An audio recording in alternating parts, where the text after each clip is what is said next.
A microwave meal becomes the key to a murder. Welcome to Marple Mysteries. I am your host, Harrington.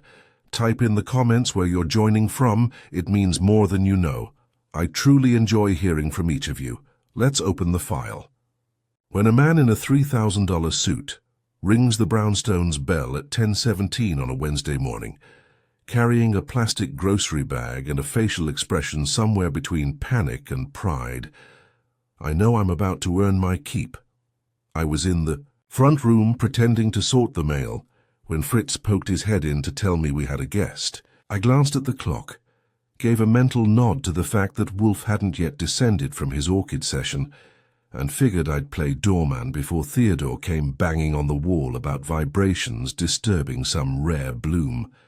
Our guest looked like he hadn't slept. His hair was slicked but not freshly. His shirt collar showed a hint of crusted starch, and he was gripping that grocery bag like it held state secrets. "Mr. Nero Wolfe?" he asked, peering past me like Wolfe might suddenly materialize and offer him a chair. "You missed him by about 27 vertical feet and an hour," I told him. "I'm Archie Goodwin. Come in before the weather changes." He stepped inside like he expected something to explode. When nothing did, he followed me into the front room and perched on the edge of the red chair like it might throw him off if he got too comfortable. "My name is Bradley Corman," he said, "and I need Mr. Wolfe's help. It's not quite a crime yet. That's always a good opener around here." I took the grocery bag from him and peeked inside. What greeted me was a stack of frozen dinner boxes, store-brand lasagna, meatloaf, something labeled Swedish-style meatballs with more optimism than honesty. Not your typical bribe. "You planning to poison him?" I asked. "Or just insult his standards?" Corman flushed. No, that's just context. I don't often get confused. 5 frozen peas and red-faced executives, but this was shaping up into a real Picasso. I gestured him to hold on while I buzzed the phone. "Yes, Archie?" Wolfe's voice came down the wire in its usual sonorous monotone. "We've got a Mr. Bradley Corman here. Brought gifts from the frozen food aisle. Says it's not a crime yet. Wants to talk to you." Silence for a beat. "Bring him up. But no more than 12 minutes. When Wolfe says 12 minutes, he means it. Not 11 and a half, not 12 and a second." I marched Corman up to the office, ushered him in and parked myself in the red chair, leaving him to face the man of the hour. Wolfe had already planted himself in his throne behind the desk, one eye half-lidded from orchid reverie. His gaze swept from Corman's pale face to the defrosting groceries now resting on the edge of the desk. "You've brought dinner," Wolfe said without inflection. "Explain." "It's not what it looks like, Mr. Wolfe," Corman said, perching on the visitor's chair. "I work for Mistral Foods, head of corporate communications. 2 nights ago I found something in one of our test freezers, something that wasn't supposed to be there." "You found a rat?" Wolfe asked with a sigh. "A message? A competitor?" Corman leaned forward. "A file, a folder, wrapped in plastic and tucked behind trays of Salisbury steak. It was labeled Sundown 17. I recognized the name. It was a code designation, an internal initiative we shelved last year. It never made it past R&D. Only a handful of people knew about it. And the significance," Corman swallowed. "Sundown 17 was a proprietary formula, a synthetic stabilizer we were developing for shelf life extension. Problem is, it was toxic. We killed the project as soon as the lab results came back. But now it's resurfaced, literally. Someone's hidden internal documents in the freezer, and I don't know why or who found them before me." Wolfe closed his eyes. "And this concerns me because yesterday that freezer, along with every item in it, vanished, cleaned out. And this morning I got an anonymous email. One sentence: 'You'll regret pulling Sundown out of circulation.'" Corman paused. "They attached a photo of my daughter. That got a reaction. Wolfe didn't open his eyes, but his nostrils flared, his version of a flinch. Corman added, "I haven't gone to the police yet. I thought, someone's making this look internal, personal. I needed someone discreet." Wolfe opened his eyes, slowly. "Mr. Corman, if you are seeking sympathy, you'll find it at a florist's. If you are seeking discretion, you've come to the correct address, if not the cheapest one." Corman nodded. "I'll pay your fee." Archie note, he didn't ask what it was. Always a good sign. "Very well," Wolfe said. "Mr. Goodwin will record the details of this project, dates, names, personnel involved, and the precise timeline of this so-called discovery. He will also retrieve a copy of the photograph and the email. You will stay away from the police, the press, and your office for 48 hours. Corman stiffened. "But Wolfe waved a hand. 48 hours. Or you may leave now and trouble your conscience at leisure," the man caved. "As they do." I walked him to the door and told him to have the photo and email delivered by 5 p.m. When I came back upstairs, Wolfe was staring at the frozen dinners like they'd insulted his ancestry. "Archie," he said, "put those in the bin." "Not even for a corpse," I saluted. "What's your angle, sir?" He steepled his fingers. "A saboteur, an extortionist, possibly a murderer, though I hope not. Most interesting, he chose a freezer for concealment, a place where things remain dormant, cold, preserved, until required. And you took the case because," he glanced at me, "because someone inserted their rot into a sealed space. I dislike that." "Fair enough." Corman left the brownstone just shy of noon, looking like a man who had walked in with an armful of snow and was leaving with frostbite. I watched from the front steps long enough to see him cross 9th Avenue and disappear into a cab, then headed back inside before Wolfe could call a summit on air temperature and vitamin D. When I got to the office, he hadn't moved an inch. "Fritz will be offended if those entrees remain," he said without looking up from the book he was pretending to read. "I already performed the funeral rites," I told him. "Burial at Bin. Ceremony was brief. The chicken tetrazzini did not go gently." He grunted. "Corman seems wound tighter than a piano wire," I added. "You think he's telling the truth about the file and the freezer?" Wolfe's eyes flicked upward. "He believes he is. That is sufficient for now. You think the photo's real? We shall soon see." The doorbell rang again at exactly 4:47. Fritz answered it while I was halfway down the hall, and he passed me a manila envelope with no return address. Inside were 2 items, a glossy 4x6 photograph of a girl around 8 years old standing outside a school gate, and a printed email. The image was sharp, too sharp, taken with a telephoto lens, judging by the blur of the fence in the foreground. The timestamp in the lower corner was from 2 days ago. The email was a single sentence, just like Corman said. "You'll regret pulling Sundown out of circulation." There was no header, no sender address, just a printed sheet, anonymous and clean. Carried both upstairs to Wolfe, who had resumed his seat after dinner, and resumed the serious work of ignoring the world. He held the photograph between 2 fingers, like it might leave residue. "She resembles him." "Lucky girl," I said.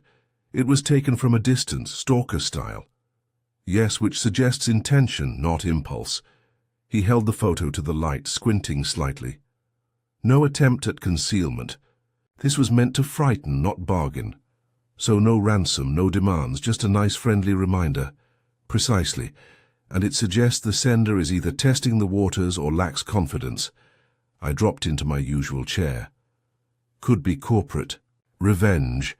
Someone inside Mistral didn't like the plug getting pulled, or someone outside who wished it hadn't." Wolfe put the photo down. "This Sundown formula. You'll investigate it. Begin with who proposed it, who tested it, and who buried it. Fine, but you understand this is food science, not gunplay. I'm going to be knee-deep in white coats and freeze-dried ethics. I trust your appetite for discomfort matches your appetite for lunch. Not even close. The next morning, I put in a call to a contact over at the Manhattan District FDA Liaison Office. She owed me a favor from a case last year involving mislabeled shellfish and a near lawsuit at the Waldorf. In exchange for coffee and a donut, she pulled up the Mistral Foods compliance logs. Sundown 17 was listed in a lab intake report from the previous year, formulation trialed, reviewed, and flagged within 10 days for unstable metabolic interaction in non-controlled digestion cycles, which is science speak for it'll do weird things to your stomach. After the formula was rejected, Mistral submitted a destruction report, standard practice, but there was no follow-up audit and no indication of who had stored the file. It was quietly shelved and forgotten, until now. Back at the brownstone, I relayed this over lunch, which Fritz had produced with his usual precision: veal cutlets, polenta, and a tomato confit Wolfe deemed passable. He listened without interrupting, which meant his brain was already chewing on something more than the veal. No audit, he finally asked. None recorded, which means either someone skipped it or someone else erased the record. Wolfe nodded slowly.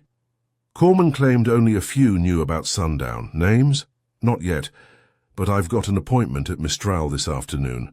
Corman gave me clearance to speak with his assistant, a Ms. Meredith Lake, and a project analyst who worked on the Sundown file, Jeremy Arlen. Wolfe leaned back. Good. Go. Be charming. I'm always charming, I said, standing. It's sincerity I have to fake. It was 2:15 when I stepped into the chromed-out reception lobby of Mistral Foods, which looked like a frozen yogurt shop had eloped with a spaceship.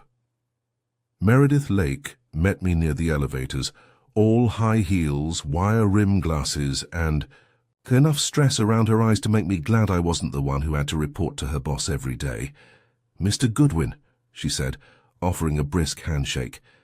Brad told me you were coming. Well, things are a bit chaotic right now. You lost a freezer full of meatloaf and memories, I said. I can imagine. She led me to a conference room and closed the door. I don't know. How much Brad's told you? Enough to worry about sabotage, I said. Or blackmail. She looked away for a moment. Jeremy Arlen's the only one left from that team. The others moved on, or were moved. How did you hear about the folder? Her lips tightened. He told me night before last. Said he found something strange. Didn't show me, just said it was confidential and might affect the company's liability. So he trusted you with everything except the details. I think he was scared, not just of the content of what it meant. Sundown was problematic. It was pushed hard, even after early trials raised flags. Pushed by who? She hesitated. Officially no one, but unofficially our then R&D director, Victor Sand. He retired 6 months ago. Retired or retired, left with a full pension and a confidentiality clause. Draw your own. Conclusions. I did. Jeremy Arlen joined us 15 minutes later. He was lanky with nervous fingers and a tendency to blink too much. I liked him instantly, because he was either a terrible liar or a deeply worried truth-teller. Sundown was a mistake, he told me flat out. I flagged it twice in my reports, but Victor wanted it fast-tracked. Why? Jeremy shrugged. Shelf life. It would have added 8 months to frozen inventory. That's millions in savings, but it reacted unpredictably in varied pH environments, meaning different people's stomach acid. We couldn't control the metabolization curve. You're saying it wasn't just ineffective, it was dangerous. He nodded. In high concentrations, yes. We buried the formula, burned the samples, or so we thought. Who had access to the original file? He thought for a moment. 3 people. Myself, Victor Sand, and Carla Jenks. Who's she? Legal. Counsel at the time. She reviewed the risk assessment. pushed for immediate shutdown. Where is she now? Left the company last month, which meant someone had taken a very sudden interest in people connected to Sundown. Corman, Arlen, Meredith, Carla, and probably Victor Sand wherever he'd gone to cash his pension. Back at the brownstone, Wolfe listened as I laid it out. When I finished, he gave a slow nod. "So," I said, "what's next? We send Saul to track down Carla and Victor." He didn't answer right away. His eyes were fixed on the photo of Corman's daughter, still resting on the corner of his desk. "No," Wolfe said. "Not yet. Before we chase shadows, let's examine what's already been moved." He looked at me. "Someone rearranged the freezer," he said softly. "That was no accident. It was a warning. The next move will be bolder." And in that moment I saw it, the faint gleam of irritation behind Wolfe's calm. Something had disturbed his carefully balanced world, and whoever did it was about to learn that the man in the chair didn't need to stand to pull the floor out from under you. I leaned forward. "What are we waiting for?" His lips curled. "For someone to make a mistake. And for you, Archie, to be watching when they do." The next mistake came faster than Wolfe predicted, which, as he'd be the first to admit, only made it more intriguing. We didn't have to wait long. It arrived on a Thursday morning, disguised as nothing more sinister than a doorbell chime. I was halfway through my coffee and still marveling at the accuracy of Fritz's toast timing when the sound echoed through the brownstone. Fritz wasn't in earshot, so I wiped my mouth, muttered something that can't be printed, and answered it myself. The man on the stoop wore a delivery cap with no logo, khakis that had seen better days, and a jacket zipped halfway to his throat. In his hands, a slim cardboard package, the kind that usually contains marketing pamphlets or documents no one wants to admit to reading. "Delivery for Mr. Nero Wolfe," he said. His voice had that flat note of someone trying not to be noticed, which always gets my attention. "From whom?" I asked. He shrugged. "Didn't say. My dispatch just told me to drop it off. Paid in cash." Convenient. He didn't wait. To be thanked. As soon as I signed the stub, he turned and trotted down the steps. I didn't call after him. I watched. He crossed the street and didn't get into a van or hop on a scooter. He walked to the corner, turned, and disappeared. When I brought the package upstairs, Wolfe was already at his desk, eyes closed in that faux meditative state he uses to make people think he's ignoring them on purpose. He opened them when I dropped the envelope onto the blotter. "Another gift," I said. "No card, no kisses." Wolfe grunted, reached for the paper knife, and slit it with an economy of motion that would have made a surgeon envious. Inside was a single sheet of paper, printed. No handwriting, and a USB drive taped to the corner. Wolfe read the note aloud. "This should have stayed frozen. If you won't let it die quietly, someone else will make sure it does." He passed it to me, then pointed to the drive. "Have you a sterile laptop?" "I've got the netbook we used on the Grayson case," I said. "Never connected to our network, still clean." "Use it." 10 minutes later, I had the netbook up and running in the office, drive inserted. The folder on it was titled S17 Internals. It contained 3 PDFs and a single video file. Wolfe didn't move from his chair. "Describe them." "The PDFs are internal memos. One's a summary of trial data. The other 2 are correspondences between Victor Sand and Carla Jenks. The video, well, that's different." "How so?" "It's a recording of a meeting, date stamped 14 months ago, location unknown, but it looks like a hotel conference room. There's no audio, just surveillance-style footage. Grainy, black and white." Wolfe's brows arched. "Of whom?" "Sand, Jenks, and Bradley Corman." That got his full attention. He shifted in his chair. "Show me." I turned the screen so Wolfe had a direct line of sight and hit play. The footage was crude, one static angle, but it showed the three of them seated around a table, documents in front of them. Corman looked younger, less tense, but unmistakably him. Sand was gesturing broadly. Jenks had a pen in her hand and made frequent notes. No one else entered. The meeting lasted 9 minutes. When it ended, Wolfe leaned back and pressed his fingertips together. "He lied to us," he said. "Corman?" "Of course. He told us he had no idea why Sundown had resurfaced. Yet here we see him discussing it months ago with the two most critical figures involved. Maybe he forgot." Wolfe let out a sound that might have been a scoff. "Mr. Goodwin, I can recall with painful precision the lunch menu of June 14th, 2007. If Mr. Corman cannot recall a covert meeting about a toxic formula with two senior colleagues, then he is either criminally negligent or dangerously clever. Which means we've got a new category, the client as suspect." Indeed, I sat back, arms crossed. "You want Saul to verify the meeting's location, maybe trace the source of the video?" "Eventually. But first, you will return to..." Mestrel, confront Mr. Corman discreetly, ask about the meeting, note his response. And if he lies again? Wolfe's gaze sharpened. Then we apply pressure. Subtle but inexorable. I nodded. Subtle as a sledgehammer, got it? No. Subtle as steam. Quiet, pervasive, and boiling. I caught Corman between meetings. Meredith Lake tried to stall me, but I gave her the kind of smile that says, "This isn't a request," and she folded. Corman met me in the same conference room we'd used before. His suit was fresh, but his eyes looked grainier than the footage I'd watched. "Archie," he said, managing a smile.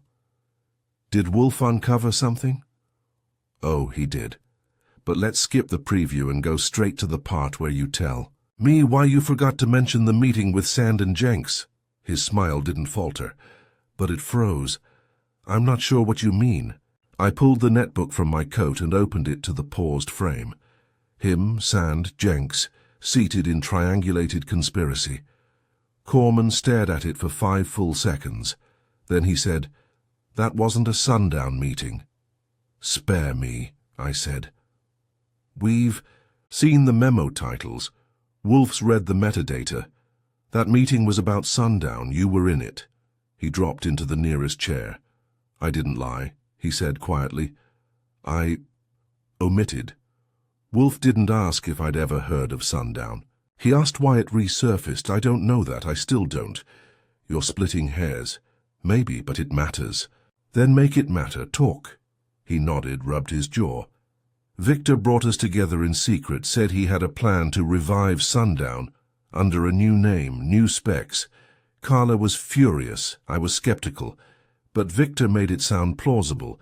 He claimed he'd re-engineered the compound with safer parameters. I said I'd look at it, nothing more. Did you? I skimmed it. It was garbage. Just enough science to fake a breakthrough. I told him I was out. Carla, too. And you didn't think that was worth sharing with Wolfe? I thought it was over. I didn't think he'd try again. But he did, I said. And now someone's moving pieces around. Your daughter was followed. Files are missing. And you're sitting here hoping Wolfe solves it while keeping half the facts to yourself. I wasn't trying to deceive him. You succeeded anyway. Back at the brownstone, I delivered the update. Wolfe didn't speak for a full minute after I'd finished. Then, Sand is the fulcrum. The others orbit him, knowingly or not. He is the motive engine. And the one we haven't found yet, which means someone else has, or intends to. Wolfe tapped his fingertips on the desk in a slow, rhythmic pattern, a habit that usually preceded either a breakthrough or a dinner order. "Mr. Goodwin, you will locate Carla Jenks. I want to know if she has been contacted, followed, or threatened. You will take a recorder, and you will take precautions." "Anything else?" "Yes. Find out whether she still has a copy of the revised Sundown formula. If she does, she is next." The last word hung in the room, heavy and certain. Wolfe didn't say it as a guess. He said it as a fact. Finding Carla Jenks wasn't. The kind of job I could knock off between lunch and Fritz's consomme. She wasn't listed under her name in the usual city directories, and her LinkedIn page hadn't been updated since Mistral announced her retirement in a press release full of thank yous and mutual admiration, which meant one of two things. Either she wanted to disappear or someone wanted her gone. Either way, I was going to need Saul Panzer. Wolfe agreed before I even finished suggesting it. That's how you know it's serious. Wolfe hates spending money unless it involves orchids or cheese. I put in the call and Saul showed up 2 hours later, wearing a charcoal suit and the expression of a man who knew the job was complicated, but not impossible. After I gave him the rundown on Carla Jenks, last known address, former position at Mistral, and the relevance of a certain synthetic stabilizer, he nodded once and disappeared into the New York undercurrent he swims through, better than anyone I know. In the meantime, Wolfe had me rereading the memos from the USB drive. He claimed I was more suited to absorbing bureaucratic obfuscation without vomiting, which was his version of a compliment. I sat at the desk across from him, sifting through phrases like low-acid matrix instability and post-ingestion, uptake curve, trying to figure out who was covering what and why. By mid-afternoon the next day, Saul called. He'd found her. She's at a rental in Astoria, he said. 1 bedroom under the name Clara Jenkins, which is about as subtle as a marching band in a convent. No signs of employment. She gets groceries delivered, rarely leaves, except to walk a small brown dog. Sounds like a woman trying not to be seen, or trying not to be followed. Anyone else watching her? Maybe. Black sedan with tinted windows parked across the street the last 2 nights. Different plates each time. That did it. Wolfe gave a clipped nod when I relayed Saul's report. Go, he said, but with prudence. If she is already under surveillance, do not lead them to us. He didn't need to say, and don't get yourself shot. That was implied. I took a cab to Astoria and made the last 4 blocks on foot. Saul was right about the neighborhood. Quiet, with just enough foot traffic to hide in. The building was a post-war brick cube that hadn't seen a contractor since Reagan was in office. I spotted the black sedan Saul mentioned parked down the street. This one had Jersey plates. No driver inside. I waited across the street for 10 minutes watching the window Saul had described. Then I made my move, slipping in through the front door behind a guy juggling groceries and a phone call. 3rd floor, end of the hall. I knocked gently. There was a pause, a shuffle of movement behind the door. Then the sound of a chain being slid back. Carla Jenks opened the door just wide enough for one eye and one side of her face. I'm not buying anything, she said. Not selling, I replied. My name's Archie Goodwin. I'm here on behalf of Nero Wolfe. That got a reaction. Her face didn't change, but her posture did. She straightened slightly, just enough to tell me she recognized the name and didn't hate it. Why? I'd rather not say that out here. May I come in? She hesitated, then opened the door fully. Her apartment was sparse, clean, and smelled faintly of chamomile and lemon. No TV, no visible electronics, just books, a low coffee table, and a dog curled on the arm of a worn couch. The dog looked at me like I'd interrupted a very important nap. She motioned to a chair. You said Nero Wolfe sent you. Why? I sat. Because we believe someone might want you out of the picture, and based on your history with Mistral and the Sundown formula, we're guessing you know why. Her face didn't move, but her hands curled into fists in her lap. It's happening again, she said quietly. Isn't it? It never stopped, I said. You were part of a meeting 14 months ago with Corman and Victor Sand. You reviewed a revised version of Sundown. Yes, she said. Victor claimed he had a safer iteration, but it was garbage. I told him to bury it for good. He said he would. And then? And then I got a call from one of our legal advisors warning me to step away from the company. that there were concerns about liability exposure, and that my departure would be mutually beneficial. You think Sand orchestrated that? She nodded. And I let it happen. I wanted out. I figured leaving quietly was safer. Do you still have a copy of the revision? Carla looked at me for a long time, then stood and walked to a small side cabinet. She pulled out a metal flash drive, no label. This is the only one, she said. Encrypted, hidden. I never connected it to anything online. I took it and slipped it into my coat. Anyone else know you still have it? No one, she said. And I'd like to keep it that way. Too late, I said. Someone's been watching your building. She paled. We think Sand's still trying to revive Sundown, probably under a shell name. He has a motive, money, reputation, maybe leverage, and he's making moves. Files have gone missing, people followed. Corman's daughter was photographed as a warning. Carla's hand flew to her mouth.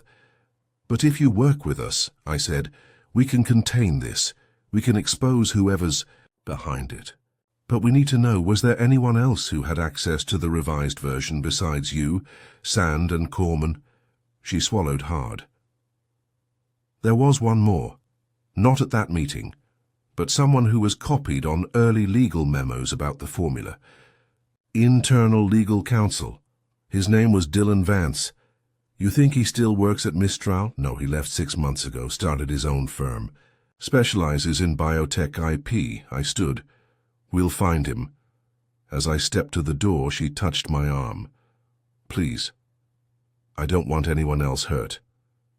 You and me both, I said. Back at the brownstone, Wolfe waited like a king in exile, barely acknowledging me until I placed the flash drive on his desk.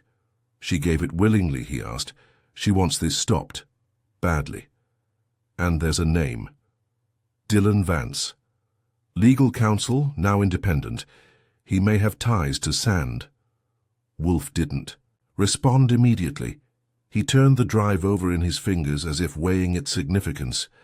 Saul will find Mr. Vance, he said. And if this drive contains what I suspect it does, we may be dealing with a broader scheme. I nodded. Carla said something that stuck with me. It's happening again. Wolfe leaned back, eyes sharp.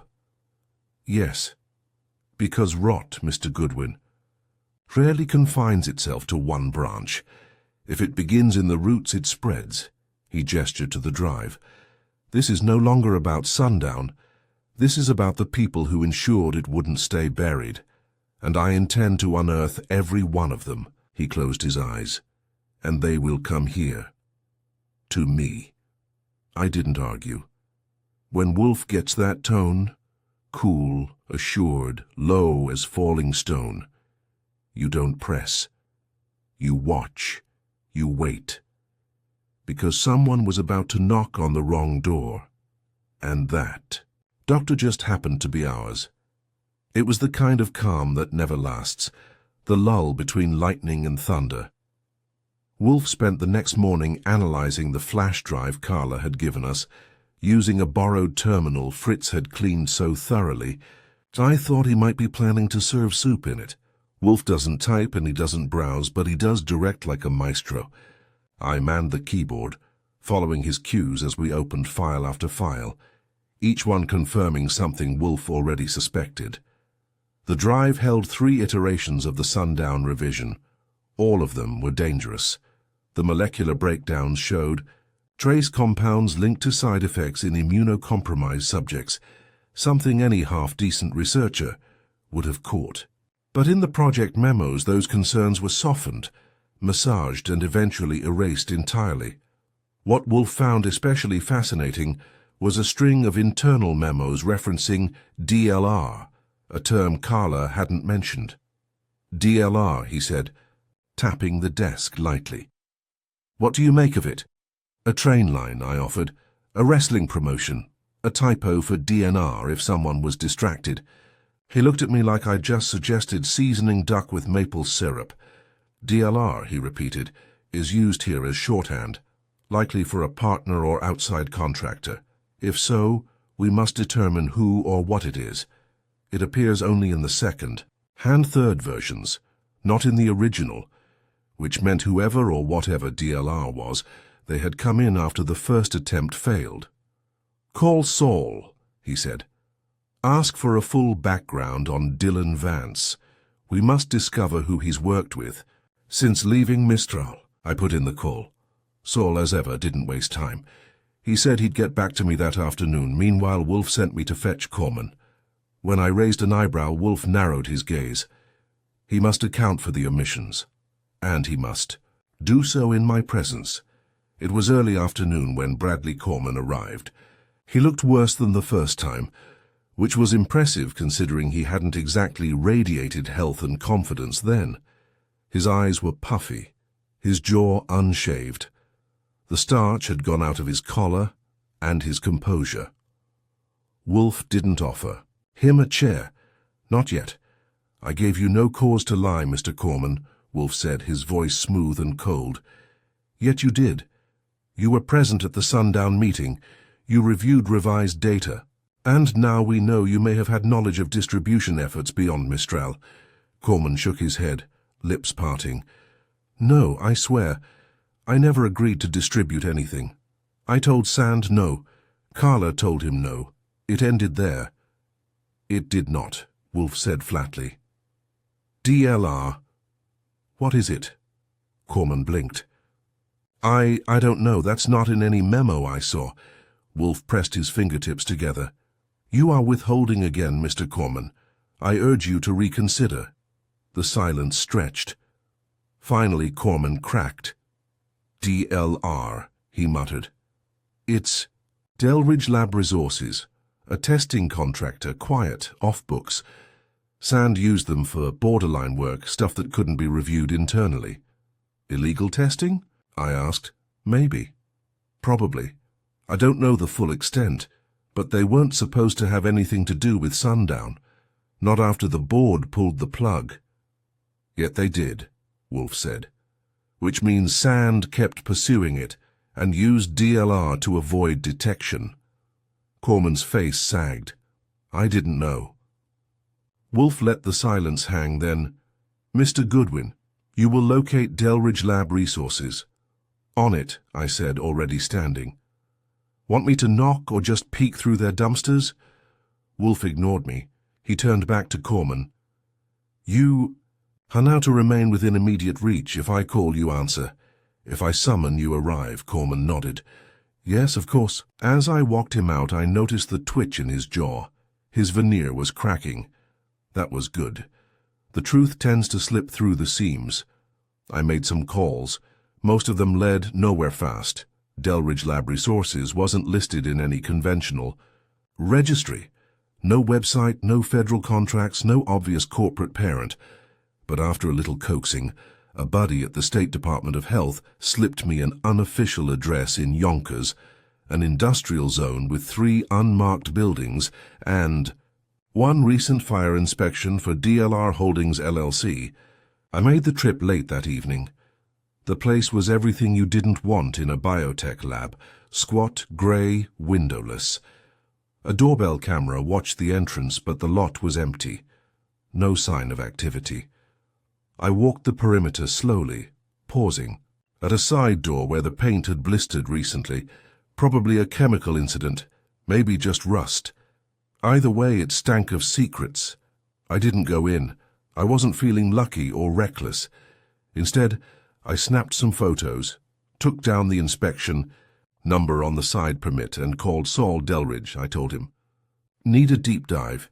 Personnel, funding, clients. Especially anything tying it to Vance or Sand." He grunted. "Got something already. Vance's firm just registered a patent holding for a new compound labeled DLR-17. Filed it last week." I whistled. "That's not even subtle. I'll get you the papers." By the time I returned to the brownstone, Wolfe was upstairs with his orchids. I waited him out. At exactly 7, he returned to the office and resumed his position behind the desk. I placed the permit, the photos, and the DLR-17 patent filing on his blotter. He reviewed them slowly, then gave one sharp nod. "Mr. Goodwin, you will invite Mr. Dylan Vance to the brownstone." "That easy?" "No, but tell him we have legal cause to connect his patent to proprietary material extracted from Mistral. That should pique his interest. And if it doesn't, then we will provoke it." I made the call the next morning. Vance didn't answer directly. His secretary did, a brittle-voiced woman with the warmth of an icicle. I said, "Tell Mr. Vance that Archie Goodwin, on behalf of Nero Wolfe, has in his possession materials and testimonies suggesting illegal appropriation of biochemical research. If he would like the courtesy of explanation before litigation, he will attend a private consultation today at 4. There was a pause. Then, "He'll be there." Wolfe smirked when I relayed that. "People who operate in shadows," he said, "do not enjoy being summoned into light, but they come. Oh yes, they come." At 4:03 sharp, Dylan Vance entered the office. He was smooth, crisp, designer glasses and polished shoes. He greeted Wolfe like a fellow club member, which didn't go over well. "Mr. Wolfe," he said, settling into the visitor's chair, "I understand you wanted to speak with me about a misunderstanding." "About a fraud," Wolfe corrected, "and a scheme, one that I believe you are now attempting to monetize under the label DLR-17. Vance smiled, unbothered. DLR-17 is a proprietary derivative developed by my firm. Based on Sundown-17, a toxic compound developed at Mistral, and disavowed by every legitimate scientist involved." "I think you're confused," Vance said, still smiling. "There's no connection." Wolfe's hand moved, and I placed the USB drive on the desk. "These are the original trial records," Wolfe said, "including memos bearing your name. A court may take interest. So might the families of test subjects should they discover where your compound originated." Vance's smile thinned. "This is extortion." "No," Wolfe said. "This is leverage." He paused, then continued. "Withdraw the patent. Cease all activity connected to DLR, or face exposure, not through courts but headlines. I will feed you to the press, piece by piece." Vance sat very still, then, with forced casualness, stood. "I'll consider your position." Wolfe looked him over once. "You have 48 hours. As the door clicked shut behind Vance, Wolfe turned to me. "He will retreat. Sand will surface, and when he does, he will come here." He leaned back, eyes narrowed, "because there is nowhere else left to hide." It wasn't an earthquake, but the tremor still came. Less than 24 hours after Vance left the brownstone, the walls began to shift. Not physically, but in the subtle ways Wolfe notices first. The newspapers didn't carry it, and no one from the NYPD rang our bell. But the calls started. People Corman hadn't spoken to in months were suddenly asking him to lunch. Carla Jenks received a voicemail from a number she hadn't seen since her Mistral exit, one that had belonged to Victor Sand's personal assistant. And Saul, who'd been monitoring the quiet channels where executive deals go to die, reported unusual activity. Urgent meetings, legal filings being pulled, shell companies winding down operations faster than mice leaving a leaky ship. Wolfe, of course, barely reacted. He simply added a second pot of yellow phalaenopsis to the windowsill and told Fritz to prepare truffled eggs for lunch. "What we're seeing," he said as I finished relaying the latest, "is contraction. A frightened enterprise will draw in on itself, limit exposure, reduce movement, but in doing so it leaves tracks." "And we're following them where exactly?" I asked, because I'm always the guy with the flashlight while Wolfe plans. "The search grid. To Sand," he said. "We flushed Vance. He will, I predict, abandon the DLR-17 patent. But that will not be enough. He will seek to appease the originator, or warn him. Victor Sand." "Indeed, and Victor Sand," Wolfe said, settling deeper into his chair, "is not a man to go quietly. He will make a move. He must." Wolfe wasn't wrong. It happened just after midnight. The buzzer rang once, sharp and loud enough to wake the dead, or at least someone who sleeps in a brownstone with insulated windows and no patience. I was up instantly. Fritz met me in the aisle. Hall wrapped in a robe, eyebrows high. "Did you expect someone?" he asked.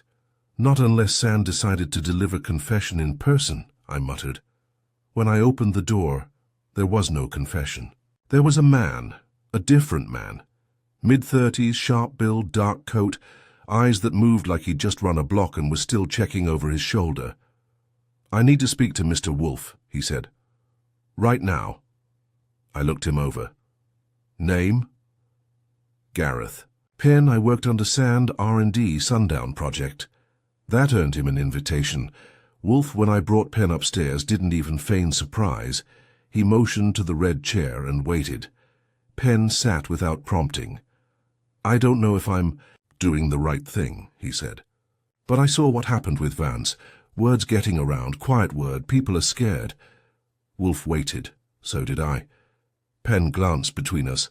"Sand's planning to disappear. I know because I was asked to erase files, internal logs. Some of them weren't even related to Sundown. They were about payments, external testing, unregistered trials, payments to DLR but also to others, consultants, legal shields." "Names," Wolfe said. "I brought them." He pulled a folded document from his coat, handed it to me. It was a printout, clean, formatted like someone had known it might someday become a ledger of sins. 7 names, 4 attached to dates and amounts, 2 labeled observers, and 1 with nothing at.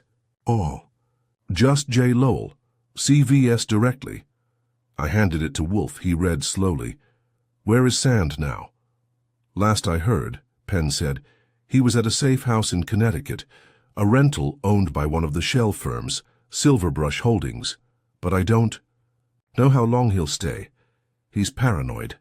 Thinks someone's trying to kill the project and him." Wolfe looked pleased, which for him meant his left eyebrow lifted 3 millimeters. "They are," he said. "We are." Penn swallowed. "I want immunity. I want it clear I didn't know about the testing. I was ordered to handle data, nothing more." "That will depend on others," Wolfe said. "But you were wise to come." "Can I leave?" "No," Wolfe said. "You may use the guest room. Fritz will see to your needs. You are safer here." It wasn't a suggestion. Penn blinked, then nodded. Wolfe buzzed Fritz, and our unexpected guest was led away, still shaking. I turned to Wolfe. "You think Sand will run?" "No, not yet. Not until he believes he has managed the threat. He will try to reach out." "To who?" "Corman, possibly, or someone else with leverage. If we wish to provoke him, we must appear vulnerable." I nodded. "Want me to leak?" "Something." Wolfe gave a sharp glance. "Precisely. You will speak with a reporter. You will not confirm anything, but you will suggest that Ms. Jenks has secured legal counsel, that a sealed affidavit exists, that a press release is imminent." "Which reporter?" "Miss Evangeline Adler," I groaned. "She'll want quotes, blood, preferably both. Give her tea and make it believable." I made the call the next day. Evangeline Adler, Wolfe's favorite uncooperative thorn, was delighted. She agreed to meet me at a cafe in Soho she liked because it had floor-to-ceiling windows and no Wi-Fi. "You never call just to chat," she said, sipping an espresso I was sure cost more than my tie. "So what's the story?" "No story," I said. "Off the record, background only." "Sure," she said, lying. "Go on." I gave her just enough. Carla Jenks, legal consultation, the hint of a sealed statement. I mentioned Wolfe's name once, casually, like it was just part of the scenery. By the time we left, her appetite was sharp as a meat cleaver. Wolfe approved. "It will reach Sand," he said, "and he will come." He did. The following day, just before 6, the doorbell rang again. This time, there was no coat, no disguise. Victor Sand stood on our stoop, like a man delivering his own subpoena.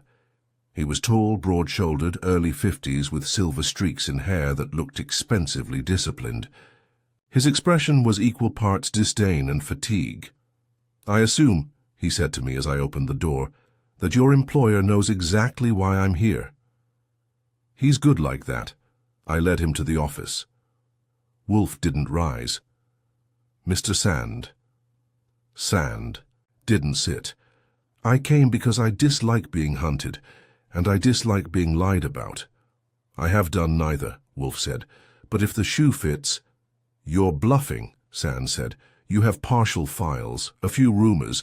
You've made people nervous, but that won't hold in court." "No," Wolfe agreed, "but public opinion has no threshold for admissibility." Sand's jaw tensed. "I'll offer you a deal," he said. "You back off, tell your clients to stand down. I will dissolve DLR, close the patent, everyone walks away clean."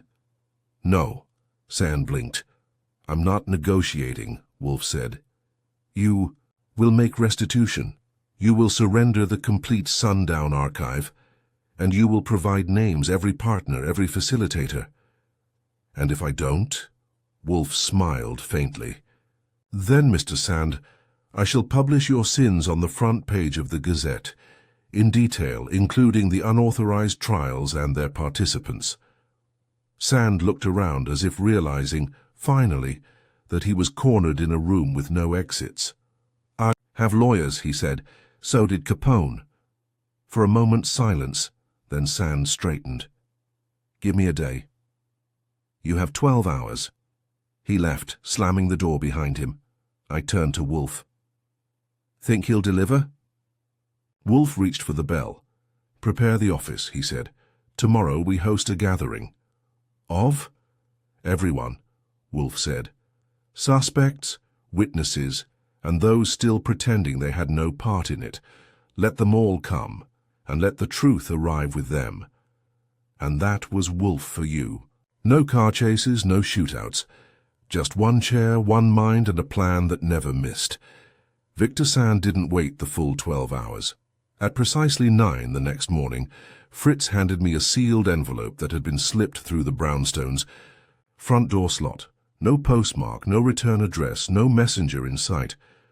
Wolfe was already in the office, seated with his usual morning grumpiness and a demi-tasse of black coffee that he permitted only when contemplating moral filth before breakfast. Laid the envelope on his desk. He opened it with the flat of his hand, not bothering with the letter opener. Inside were 2 sheets, one typed, one printed. The first was a list. Names, dates, dollar amounts. The second was a scanned contract, an agreement between Mistral Foods and DLR Holdings, signed not by Victor Sand but by a proxy, J. Lowell, the same name Gareth Penn's list had referenced, with the cryptic note CVS directly. Wolfe studied it without expression. "A gesture," he said finally. "Not quite an offering, not quite a threat." "He's stalling," I said. "He's hoping we'll blink first." "No," Wolfe said. "He's testing the perimeter. He wants to know how much we know and whether the walls are already closing, which of course they are." I sat across from him. "So what now? We've got Penn under our roof. We've got Carla on standby. We've got Sand in retreat. Do you want me to start calling in the crowd?" "Yes," Wolfe said. "They will all come. And they will believe, each of them, that they are here to protect themselves." That afternoon, I made the calls. First to Carla Jenks, who agreed to attend with visible reluctance and invisible relief. Then to Bradley Corman, who was polite and shaky and promised to be there, but asked twice if there'd be press. I assured him there would not. Next, Meredith Lake and Jeremy Arlen from Mistral. Neither needed much convincing. I phrased it carefully. Wolfe believes this can be resolved with clarity, not scandal. That did the trick. Lastly, I called Dylan Vance. I didn't expect him to show. He surprised me. At 7:30 p.m. sharp, the drawing room was full. Wolfe had shifted his post to the big chair by the globe, leaving the desk empty, more tactical than aesthetic. I stood beside him, notebook in hand. Fritz provided coffee and silence. Sand arrived last. He came in without knocking and paused just inside the threshold, scanning the room. Carla and Corman sat on the couch. Arlen perched on the edge of the windowsill. Meredith stood stiffly near the door. Vance took the red chair, arms folded, mouth tight. Gareth Penn from upstairs had been summoned too, quiet, pale, watching. Everyone like he was expecting a slap or a subpoena. Sand looked at Wolfe, then sat. Let's have it then. Wolfe didn't even blink. We shall. He turned slightly in his chair, addressing the room in full. This meeting, he said, concerns the origin, suppression, resurrection, and exploitation of a compound known internally as Sundown. 17. Developed by Mistral Foods, it was deemed unstable and unfit for human consumption, and thus buried, officially. Corman winced. Carla sat still. Unofficially, Wolfe continued, certain parties revived it. They sought to profit from its theoretical advantages, extended shelf life, cost efficiency, and market disruption. To that end, files were hidden, external labs contracted, testing was conducted off books, and recently, a child, Mr. Corman's, daughter was photographed as a warning. Gasps rippled. Corman bowed his head. Carla looked physically ill. This was not merely corporate recklessness, Wolfe said. It was strategic obfuscation, but secrets, like corpses, tend to reappear. The files surfaced. So did the threats. And eventually, so did the names. He gestured to the envelope on the desk. Mr. Sand has provided a partial list. It includes J. Lowell, a proxy used to conceal contracting authority. But he is not here. The others are... All eyes went to Sand. He met Wolfe's gaze, jaw tight. You're trying to bury me with inferences, he said. Where's your proof? Wolfe turned to Gareth Penn. Mr. Penn. Penn stood reluctantly. I was part of the team. I was ordered to scrub digital records. I didn't know how deep it went. But I saw Sand approve payments. I saw the names. You're lying, Sand snapped. Penn pulled out a USB drive. These are the backups I made. Wolfe has copies. Wolfe raised a hand. Let's not descend into theater. The documents will... Speak. He turned to Carla. Ms. Jenks, you were present at the critical meeting, the decision to kill Sundown. You recall who argued to keep it alive? Carla's voice was dry but steady. Victor Sand. He said the science could be salvaged, that the risk could be managed. Sand's laugh was bitter. And you didn't object? I did, Carla said. So did Corman. Wolfe turned to him. Mr. Corman, you confirmed this? Yes, Corman said quietly, but I didn't report it. I let it go. I was scared. You should be, Vance muttered. Wolfe shifted his gaze to Vance. Mr. Vance, you filed the DLR-17 patent based on reformulations provided by Sand. You failed to disclose its genetic heritage. That constitutes misrepresentation at best. Was assured the compound was new, Vance snapped. You were not, Wolfe said coolly. You were hopeful. That is different. Meredith Lake spoke for the first time. If this becomes public, the company will be forced to reconcile its choices, Wolfe finished. Yes. The room fell silent. Then Wolfe stood. It doesn't happen often, and when it does, it carries weight. He took 2 steps toward the desk and looked at each face in turn. The purpose of this meeting, he said, is not prosecution. It is clarity. You are all here because your hands were near the fire, some feeding it, some watching it burn. But now it must be extinguished, completely. He pointed to the envelope. These names, these files, these truths, they are in my custody, and I will act as their steward. You, Mr. Sand, will sign a statement confessing your role. You will surrender the original DLR contracts. You will recommend internal disciplinary measures and endorse full cooperation with regulatory oversight. Sand opened his mouth. Wolfe cut him off. Refuse, and I publish everything. I send copies to every food safety agency and news outlet from here to Geneva, and I have the means to do it, quickly. And what do I get in return? Sand asked, his voice low. Silence, Wolfe said. Not absolution, not protection, but silence, Sand exhaled. Fine. Good, Wolfe said. Mr. Vance, you will withdraw the DLR-17 patent within 72 hours. Done. Wolfe's eyes narrowed. You will also deliver a sworn affidavit outlining the terms of your agreement with Sand. Vance hesitated, then nodded. Wolfe turned to the others. Ms. Jenks, Mr. Corman, Mr. Arlen, Ms. Lake, you are to submit statements. Truthful, clean. I will retain them. I will not release them unless I learn you have withheld material facts. If you attempt deception, you will be exposed. They all nodded. Some slowly, some instantly. That is all, Wolfe said. The room stayed still for a moment, no one wanting to move first. Then quietly they began to leave, one by one. When the door finally shut behind the last of them, Wolfe sat again. Fritz appeared in the doorway. Dinner, sir? Shortly, Wolfe said. Bring brandy. I poured him a glass and handed it over. He took a long sip. Then, without looking at me, Mr. Goodwin. What is the moral of this story? I shrugged. Don't microwave what should stay frozen, Wolfe sighed. That rot, he said, is not always loud. It festers slowly, quietly, until someone pokes it with a fork. He raised the brandy. We poked, I grinned, and they flinched. He nodded once, satisfied.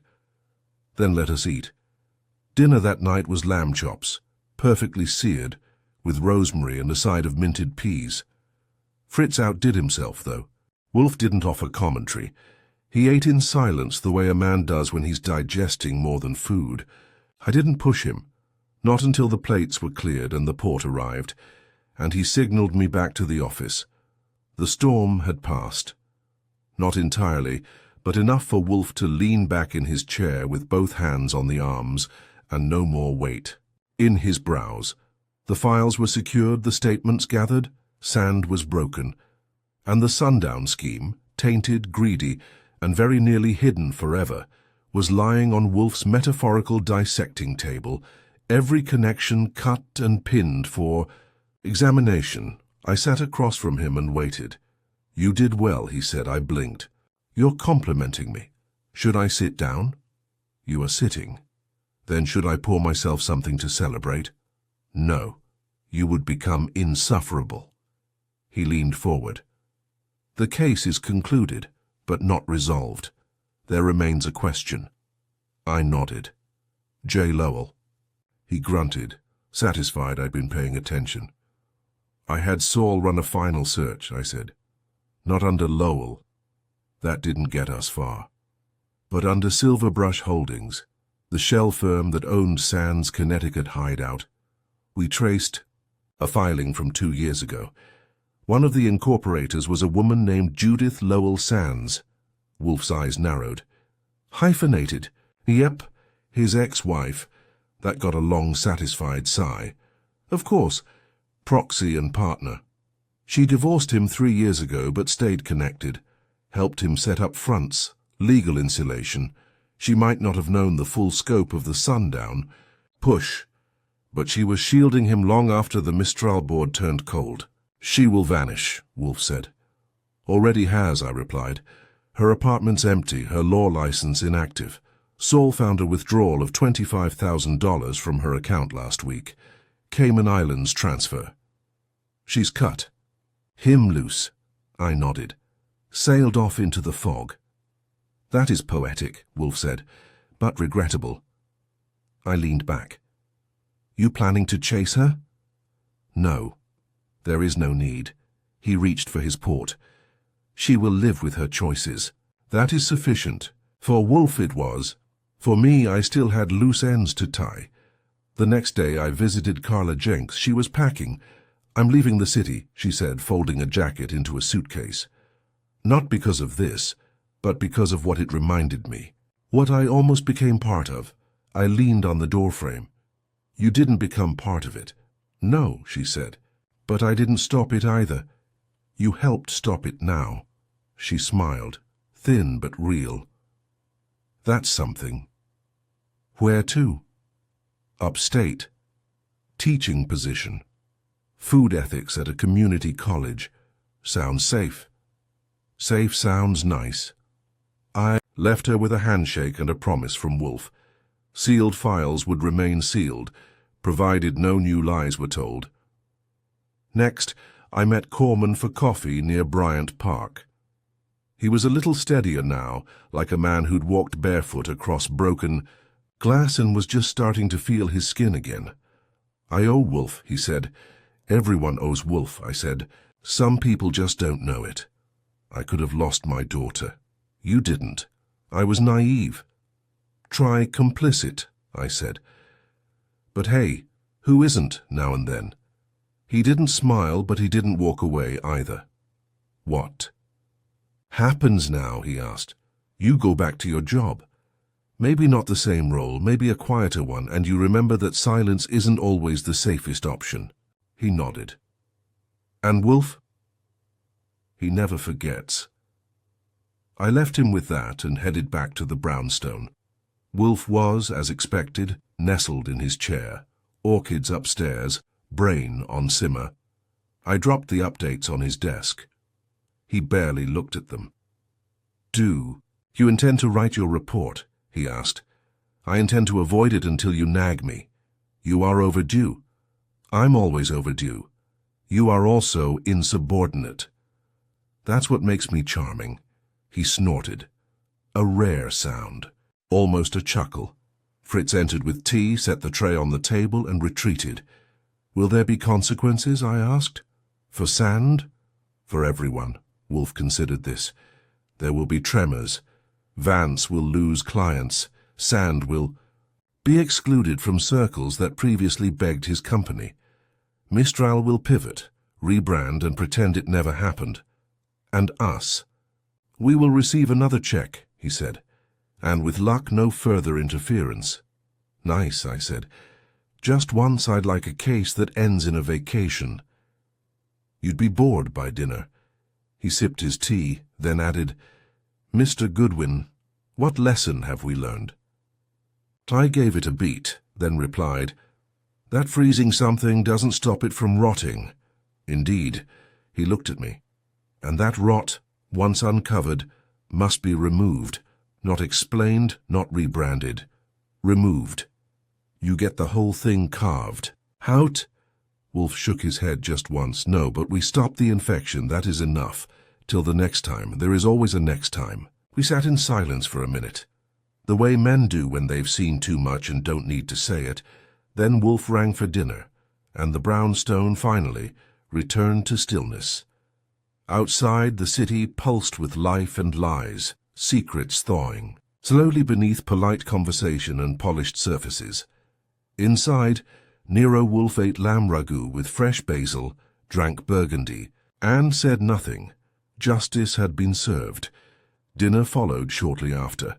The next morning began the way all good endings should, quiet, measured, and heavy with the sense that something had ended, without anyone quite knowing where the full damage. Wolfe had taken his breakfast alone in the dining room. That wasn't unusual. What was unusual was that he didn't call me in afterward to recite the day's agenda. There was no list of errands, no memos to send, no instructions for Saul, no questions about Sand or Vance or anyone else who'd passed through our lives like bad weather. It was unstill. Around 10, I brought the last of the compiled notes up to his desk. I'd finished my formal report, typed, dated, formatted the way Wolfe liked it, and placed it in the manila folder labeled Sundown. He didn't look up when I came in. He was reading Theodore's Botanical Digest, but I saw the open page was upside down. He was thinking. Report's done, I said. Want me to call the client and confirm payment? No, he said. It will arrive without prompting. Confident, aren't we? He looked up. Corman has many flaws. Neglecting financial obligations is not one of them. I sat across from him. So that's it? That is it. No lingering culprits. No surprise second villains waiting. Behind the curtain? No. Wolfe tapped his fingertips together. The affair is concluded. I nodded, but I wasn't satisfied. I keep thinking about Lowell, I said. Judith, she walked away clean. She walked away quiet, Wolfe corrected. That is different. You don't think she deserves to face consequences? She may yet, Wolfe said. But not from us. I leaned back. Hard to swallow. Wolfe's brow twitched. Justice, Mr. Goodwin, is not a steak. It cannot always be consumed hot and complete. Don't tell Fritz that. He ignored me and reached for the report. He turned the folder over once, then opened it. His eyes skimmed the top page. You are improving, he said. In what way? Your tone is less glib. Your syntax, though still pedestrian, is at least orderly. I saluted him with a mock flourish. I'll have that printed on my tombstone. You will be too busy dodging bullets. I let that sit. We were interrupted by the doorbell at 11:15. Fritz answered it, and a moment later brought in a small parcel, flat, square, tied in twine. No postmark, no label. Just addressed, to Nero Wolfe. That got Wolfe's attention. He sliced the string with his paper knife and removed the brown paper wrapping. Inside was a vinyl record, an actual 12-inch LP. Black, glossy, pristine. No sleeve notes. Just a label that said, DLR Sound Archives, confidential. I raised an eyebrow. Someone's nostalgic. Wolfe stood, which was rare enough to make me do the same. To the front room, he said. We moved into the yellow chair room, where the old turntable sat on its antique credenza.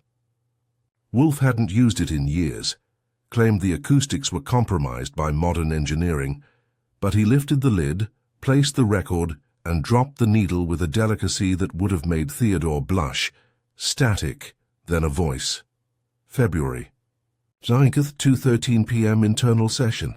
Mistral compound review, Sand, Lowell, Vance. Wolfe's lips thinned. The voice was Sand's, clear as a bell. We can repackage the data, strip out the identifiers, call it a new formula, something coded, clean. DLR 17 maybe. No one will trace it if we bury the lead deep enough. Pause. Then Vance. And the side effects? Sand again. Manageable. We're not dosing schoolchildren, Dylan. We're extending meatloaf. Then a laugh. Then Judith Lowell. You boys better pray no one records this. A long silence. Then Sand. Who's going to stop us? Wolfe? The audio ended. Wolfe reached out, lifted the needle, and closed the lid. The silence afterward was louder than the record. Well, I said after a beat, that's poetic. Indeed. You think Carla sent it? No. Pen? Possibly. But? Wolfe returned to his chair. Someone else. Who? He folded his hands. Someone we did not see. Someone who observed. Perhaps the real engineer behind the DLR facade. Someone with an archive. A whistleblower. A curator. I gave a low whistle. You think they're cleaning house? No, he said. I think they're building one. I sat again. Want to do anything with the record? No. Not even use it as leverage. I need no further leverage. Sand is broken. Vance is reduced. Lowell has vanished. If the person who sent this wanted exposure, they would have sent it to the press. I nodded. So they want you to have it? Yes. To keep it quiet? Possibly. I tilted my head. Or to let you know they exist. He didn't respond to that. Later that day the payment came, an envelope with a bank draft and a handwritten note from Corman. With gratitude and apology. May your orchids never rot. I read it aloud. Wolfe snorted. Sentimental claptrap. He tucked the draft into the drawer and burned the note in the fireplace. That night, after dinner, rack of veal, pan-seared spinach, a balsamic reduction, Wolfe deemed overeager. I poured 2 fingers of bourbon and joined Wolfe in the office. You ever think about how close this came? I asked. They were ready to unleash it, package it, serve it. Yes, and? He took the glass. It confirms what I already know. Men will risk much for gain, and much more to avoid loss. I leaned back. So what do we call this? 1, the case of the reheated poison? He gave me a look. I grinned. The man who seasoned with malice, but still no reaction. I raised my glass. The frozen dinner files has a nice ring. That, Wolfe admitted, is tolerable. We drank. Outside, New York was cold again, another frost rolling in. The kind that tightens streets and puts a gleam on every parked car. A good night for staying in, a better one for reflection. Wolfe stood once more before heading upstairs. As he passed, he said, almost idly, Mr. Goodwin, I trust you understand why we took this case. You like breaking conspiracies? No, I dislike rotten food.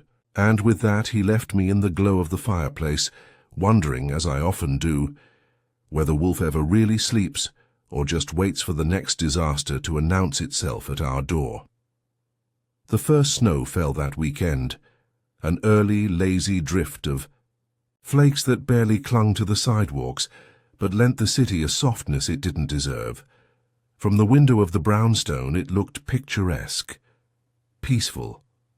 But like most things in this business, the serenity was only skin deep. Wolfe stayed upstairs longer than usual that morning, tending to his orchids with the solemnity of a priest in a confessional. I knew better than to disturb him. He wasn't brooding exactly, but he was turning over the last layers of the Sundown affair in that precise, irritable mind of his, probing for any remnants that might yet ferment. Downstairs, I busied myself by fielding a series of voicemails. Meredith Lake had called to inform us that the Mistral board had quietly retired all remaining personnel connected to the project. Carla Jenks sent word from upstate that her first class had gone well, though she doubted her students would find food ethics as riveting as corporate sabotage. Corman, to his credit, had delivered on every promised document and even arranged an internal audit. Silent, unannounced, and carefully phrased to avoid headlines.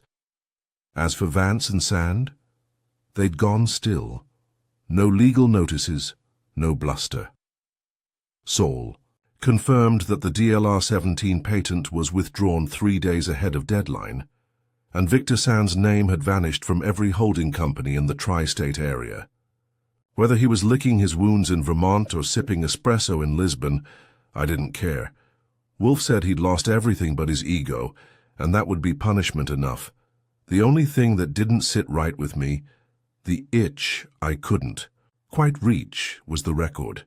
The anonymous LP. Someone had kept it. Someone had chosen, after everything was finished, to send it to Wolfe. I brought it up again after lunch. Lamb shanks with shallot glaze, a dish so rich I suspect Fritz had to bribe it into submission. You're sure you don't want to pursue it? I asked. I am, Wolfe said, dabbing the corners of his mouth with his napkin. The game is over, but the player's still out there. Then let them remain. I frowned. That's not like you. No, he admitted. But it is correct. Back in the office, he poured a glass of Madeira and handed me my own. I dislike unfinished narratives, he said. But I dislike unnecessary engagements more. Whoever sent that record had a reason. Not panic, not leverage, intent, which suggests calculation. Could be someone watching, waiting for the next scandal. He nodded. Possibly. Or someone ensuring that I remain aware that other rots exist, and that I may be summoned again. I leaned back. Somehow that's less reassuring than I hoped. He allowed himself a brief smile. It was not meant to reassure you. We spent the rest of the afternoon in quiet. Wolfe reading from a back issue of Review Horticole, me organizing case files, cross-referencing statements, filing photos and transcripts into the archive cabinet under Sundown Resolved. Wolfe's records are a meticulous thing. He believes memory should never be left to the fallibility of the mind when paper can do the work better. By 5, the snow had thickened. I watched it swirl past the windows, caught in the cones of street lamps, like confetti from a colder, meaner parade. The world outside was still moving, but inside the brownstone we had come to a full stop, until the bell rang. It wasn't the front bell, the loud, definitive one guests used. This was the service bell, rarely heard, and it came from the side. Theodor Fritz opened it. I joined him in the hall just in time to see a small cardboard box, no larger than a shoebox, sitting on the step. No figure in sight. Just the box, the cold, and a quiet that made the hairs on the back of my neck feel less secure than usual. Fritz looked at me. "You are not going to like this." "You're right." I picked up the box. It was light. No markings, no note. Inside, wrapped in cloth, was a single object. A spice jar, glass, square, old-fashioned. Inside cinnamon, or something that looked like it. I brought it to Wolfe. He examined it without touching. "Ah," he said, "a gesture." "That word." "Again? Yes, you think it's a threat." "No," he said, "it's a reminder." "A reminder of what?" "That not all poisons are chemicals." He stood, which he only does when the moment demands it. He looked at the jar for a long time, then motioned for me to open the window. I did. He took the jar from the box, walked to the sill, and, with a flick that was surprisingly graceful for a man of his proportions, tossed it out into the snow. The glass didn't break. It thudded softly into the drift below and vanished from sight. I closed the window. Wolfe returned to his chair. "That's not the end, is it?" I asked. "It never is." I nodded. "And the next time?" "The next time," Wolfe said, "we will be ready sooner." That night we dined on roast squab with orange glaze and wild rice. Wolfe complimented Fritz 3 times, an unprecedented show of emotion that suggested even he felt the weight of finality lifting. The case was done, but the tension had left a residue, the kind that settles into your coat and your bones. After dinner, I sat in the office alone for a while. Wolfe had gone upstairs muttering about feeding his orchids a new calcium regimen, which I suspect was code for thinking in silence. The fire crackled. Outside, the snow still fell. I opened my notebook and flipped back through the last pages. All of it was there. The threats, the files, the meetings, the deal. Everything we'd uncovered, and all of it pointing to one truth Wolfe had known from the start.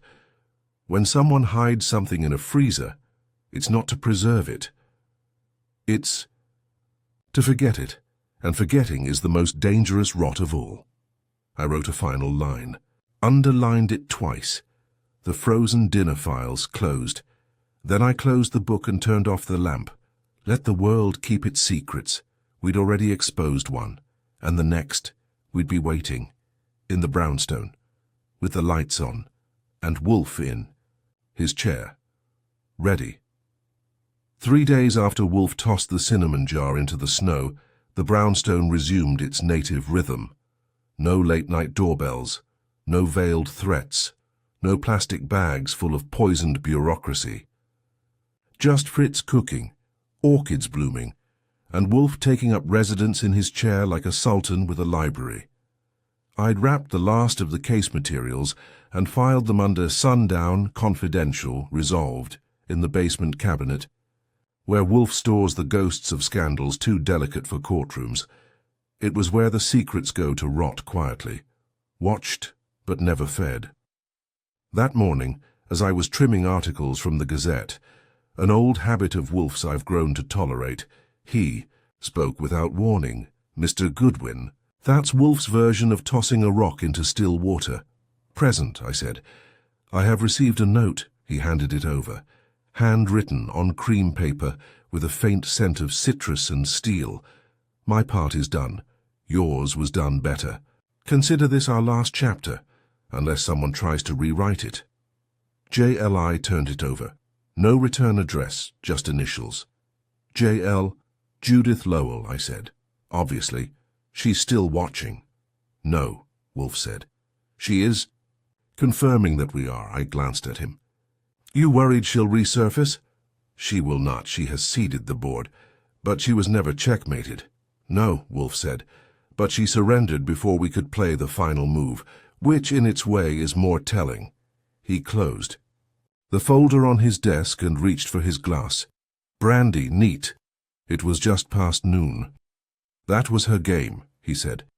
Silence in exchange for survival. But she has learned what I wished her to learn, which is that some rot will not stay buried, not in the ground, not in the cold, not in any freezer. He let that sit. I stood and walked to the window. The snow had mostly melted. The sidewalk outside looked like it had been rinsed with milk, the last frost of the season drying out beneath a cautious sun. You think Sand will ever try anything again? I asked. No. Vance. He will write white papers and pray to be remembered for them. He will not risk proximity to fire again. And what about the sender of the record, the archive? You really think they'll vanish? Wolfe considered that. Not vanish, recede.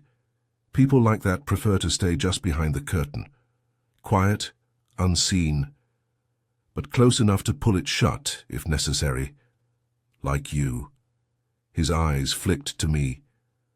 I do not operate in shadows. No, I said. You wait in lamplight, with a stack of files and a sandwich. Wolfe huffed. That was the closest he ever got to a laugh. Fritz entered with a tray, roast duck breast with cherry juice, a soft roll, and a side of artichoke. Hearts marinated just enough to make Wolfe raise one eyebrow in private approval. Lunch meant the day's debates were concluded. As Fritz retreated, Wolfe spoke again softly. Mr. Goodwin. Yes? What did you learn from this? I leaned against the edge of the desk. That when people freeze things, it's not always to save them. Wolfe nodded. And? That it's not the file in the freezer that kills you. It's what someone's willing to do to keep it frozen. He didn't respond, but I saw the corners of his mouth twitch, half of a satisfied smile. He lifted. His fork I turned for the door. Archie. Yes, sir? You were efficient. Coming from him, that was the equivalent of a standing ovation. I tipped an imaginary hat and left him to his duck and his peace. The brownstone was quiet again. The radiator sighed. Somewhere upstairs an orchid adjusted its bloom under Theodore's devoted glare. Outside life resumed, but in here the scent of cinnamon had long since vanished, and the files, still sealed, still buried, but not forgotten. Because in Nero Wolfe's house nothing rots unobserved, and nothing frozen stays that way forever.